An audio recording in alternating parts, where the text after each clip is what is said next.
सभी को मेरे तरफ से और मेरे सहयोगी की तरफ से सुप्रभात। मैं काजल कुमारी नंदिया प्रखंड Ganesh Prasad high school plus 2 में 10वीं वर्ग की छात्रा हूँ। मैं इस केमिस्ट्री प्रोजेक्ट में चैप्टर अम्ल क्षार और लवण के बारे में कुछ मेन टॉपिकों के बारे में कुछ विस्तृत रूप से जानकारियाँ प्रस्तुत करूँगी। अगर कोई गलतियाँ होगी तो अपने सहपाठी समझ करके माफ करने का कष्ट कीजिएगा। इसी के साथ मैं अपने सहभागियों का परिचय। मेरा नाम दीपा कुमारी है। मैं 10वीं वर्ग की छात्रा हूँ। मैं रूपा कुमारी कक्षा 10वीं। मैं जय कुमारी कक्षा 10वीं की छात्रा हूँ। मैं रेशम खातून में 10वीं क्लास की छात्रा हूँ। इसी के साथ इस पंक्ति को आगे बढ़ाने का प्रयास भी करते हैं। अम्ल तथा भस्म की शक्ति अम्ल तथा भस्म की शक्ति निम्न प्रकार की होता है। प्रबल तथा दुर्बल अम्ल। पहला प्रबल अम्ल। वे अम्ल जो जल में घुलकर मूलतः आयनिक होकर आयन देते हैं प्रबल अम्ल कहलाते हैं। यानी अगर हाइड्रोजन आयन बढ़ेगा तो वो प्रबल अम्ल कहलाएगा।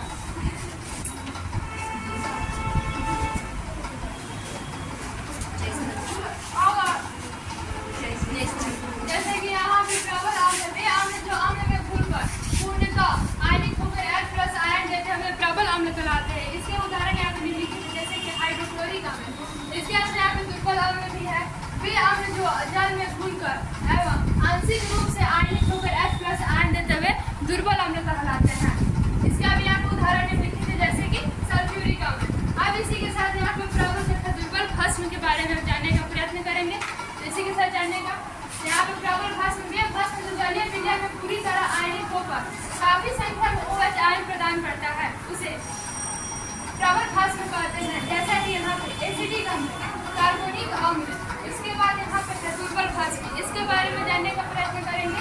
वे भस्म जो जलीय विलय में आंशिक रूप से आयनिक होकर कम संख्या में OH आयन प्रदान करता है उसे दुर्बल भस्म या दुर्बल क्षार कहते हैं। इसका भी यहाँ पे उदाहरण निम्नलिखित रूप में है, कैल्शियम हाइड्रोक्साइड।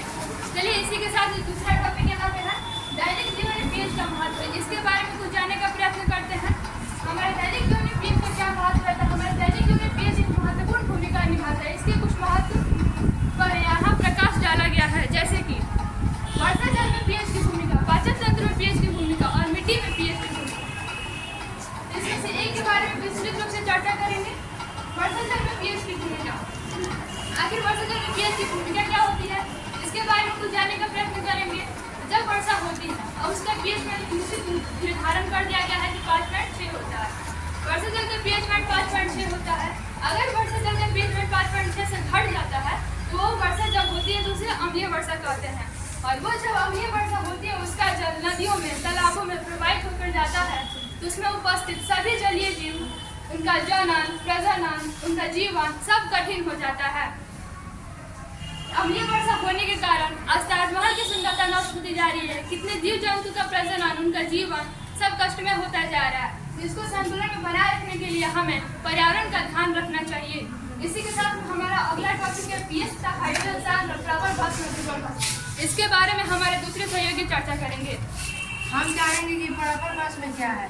वो भस्म जो जलीय विलयन में पूरी तरह आयनिक होकर काफी संख्या में OH- आयन प्रदान करते हैं उसे दुर्बल भस्म कहते हैं। जैसे सोडियम हाइड्रोक्लोराइड NaOH। अब दुर्बल भस्म क्या है? वो भस्म जो जलीय विलयन में आंशिक रूप से आयनित होकर का कम मात्रा में OH- आयन प्रदान करते हैं उसे दुर्बल भस्म कहते हैं। जैसे अमोनियम हाइड्रोक्साइड। अब हम जानेंगे कि पीएच तथा हाइड्रोजन अम्ल और सांद्रता क्या है। हम यहाँ पर स्केल के माध्यम से ये दर्शाए हैं कि पीएच अम्ल की सांद्रता में क्या है। जब H+ आयन बढ़ता है तो हाइड्रोजन आयन भी बढ़ता है। हम यहाँ पर तीर के माध्यम से दर्शाए हैं। और जब H+ आयन की मात्रा कम होती है तो हाइड्रोजन आयन भी कम होता है और OH- आयन बढ़ता है। इसी के साथ हमारे तीसरे सहयोगी आने को मेरा तीसरा टॉपिक सांद्र और तनु है। पहले ये जानेंगे सांद्र और तनु है क्या। सांद्रम, जब किसी विलयन में अम्ल की मात्रा अधिक होती है तथा जल की मात्रा कम होती है तो उसे हम सांद्रम कहते हैं, जैसे कि सल्फ्यूरिक अम्ल। दूसरा है तनु, जब किसी विलयन में अम्ल की मात्रा कम होती है तथा जल की मात्रा अधिक होती है तो उसे तनु अम्ल कहते हैं, जैसे कि हाइड्रोक्लोरिक अम्ल। इसके साथ ये मेरे संयोजन यहाँ पे बीकर के द्वारा भी दर्शाया गया है। यहाँ पे बीकर में पानी और अम्ल दोनों है। इसमें पानी की अधिक मात्रा है तथा अम्ल की कम मात्रा है। दूसरे बीकर में कम मात्रा में पानी है तथा अम्ल की मात्रा अधिक है। इस बीकर के अनुसार हम इसको जानने का प्रयत्न कर सकते हैं। काश आप लोगों को समझ में आएगा। अगला टॉपिक है प्रबल भस्म तथा एवं दुर्बल भस्म। इसके बारे में हमारे सहयोगी जानने का प्रयत्न। मेरा टॉपिक है प्रबल भस्म एवं दुर्बल भस्म। हम जानेंगे कि प्रबल भस्म क्या होता है। वह भस्म जो जलीय विलयन में लगभग पूर्ण रूप से आयनिक होगा, काफी मात्रा में, अधिक मात्रा में, यानी ज्यादा मात्रा में वो हाइड्रोजन आयन प्रदान करता है। इसे प्रबल भस्म या सबल भस्म कहते हैं, जैसे कि सोडियम हाइड्रोक्साइड NaOH होता है। दूसरा जानेंगे दुर्बल भस्म। वह भस्म जो जलीय विलयन में सिर्फ अंशतः आयनिक होकर कम मात्रा में, यानी कि थोड़ा मात्रा में होकर हाइड्रोजन आयन OH- प्रदान करता है, उसे दुर्बल भस्म कहते हैं, जैसे कैल्शियम हाइड्रोक्साइड CaHO का होल ट्वाइस। चलिए इसी के साथ अगर आप लोगों के पास कोई क्वेश्चन हो तो पूछिएगा। क्वेश्चन है तो तुम लोग पूछ सकते हो इन लोगों से।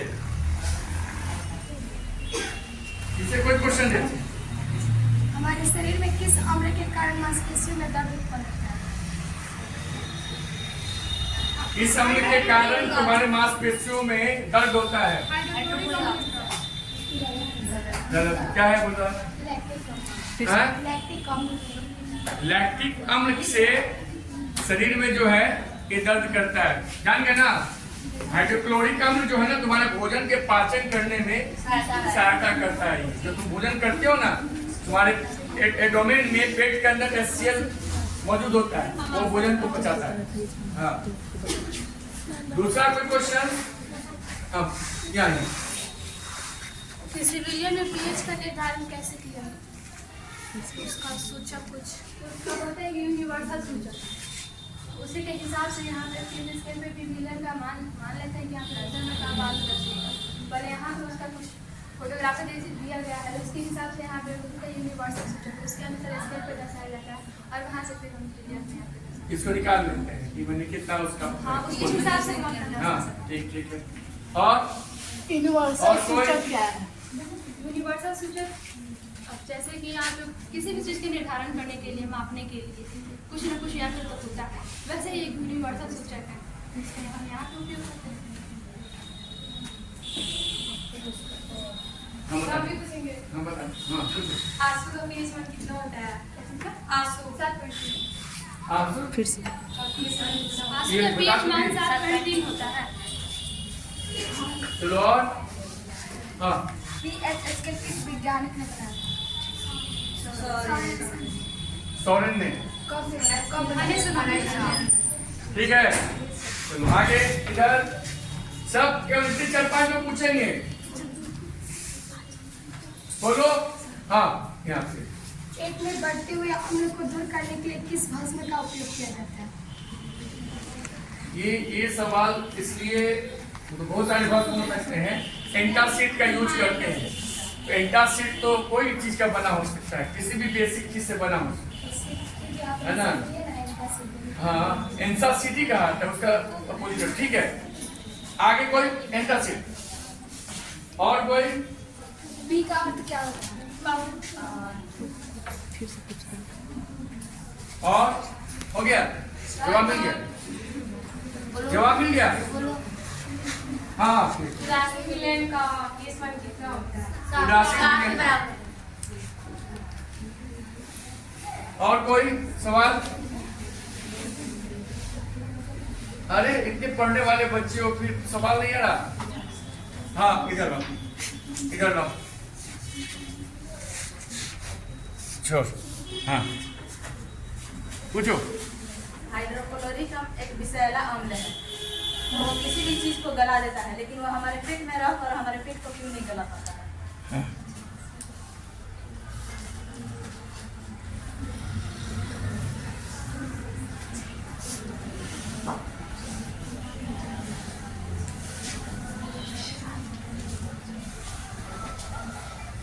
हाँ बता रहे हैं सर, तुम बताइए क्या किसी को जानकारी है?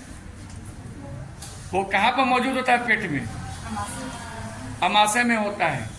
अमाशय में कुछ ऐसा चीज होता है कि जहाँ वो क्या करता है, उसको इक्लियन में शायद वो बंद रहता है, जहाँ वो बहुत ही स्ट्रांग होता है उसको शायद। ऐसे मुझे भी बायोलॉजी के बारे में जानकारी नहीं है, लेकिन इतना मैं जानता हूँ कि उसको एक ऐसे जगह वो होता है कि जहाँ पर वो जो है क्या है, उसको सुरक्षा किए हुए होता है, वो गलता नहीं है उससे। स्ट्रॉन्ग तो होता है, HCl वहाँ पे स्ट्रॉन्ग ही हाइड्रोक्लोरिक अम्ल होते हैं वहाँ मौजूद होते हैं, लेकिन वो अप्रभावित रहता है उससे। उस अंग का नाम मुझे भी याद अभी नहीं है कि मैं बताऊँ आपको। किसी को मालूम है उसका कहाँ होता है पेट में? वो HCl कहाँ रखा हुआ होता है, कहाँ पाया जाता है? नहीं, किसी को जानकारी नहीं है। पाचन तंत्र तो दूसरा चीज हुआ, नहीं जानकारी है, नहीं वो कहाँ होता है नहीं। लेकिन HCl जो तुम्हारे पेट में होता है ना, ठीक है ना, वो क्या होता है कि तुम्हारे जो भोजन करते हो वो उसको पचाने में हेल्प करता है, ठीक है। आज जब तुम ज़्यादा इस तरह के भोजन करते हो तो क्या करता है, वो एसिड वहाँ जब बढ़ता है ना, जो उससे सवाल पूछा था ना कि पेट में जब एसिड बढ़ता है, एंटासिड का उपयोग करके एसिड को क्या करते हैं हम कम कर देते हैं। और तुम विषैला बोलो, HCl कहीं विषैला के रूप में तो तुम कहीं लिखा है क्या विषैला होता है? अमाशय रस में 1% से कम साधारण HCl होता है। हाँ देखो, आप ये सही जवाब बोलिए, क्या बोलिए बताओ तो फिर। अमाशय रस में 1% से कम साधारण का HCl होता है, इसलिए ऐसा है वहाँ पर, समझ गई ना, इसलिए वो गलता नहीं है। बात समझ में आ गया ना? कितना % रहता है? 1% से कम। 1% से कम होता है, यही इसी कारण ऐसा होता है, समझ गए ना? हाँ बैठ जाओ। और कोई प्रश्न है? एकदम ही सही बोली है, इसका जवाब सही है। और कोई प्रश्न नहीं ना है? बंद कर दें।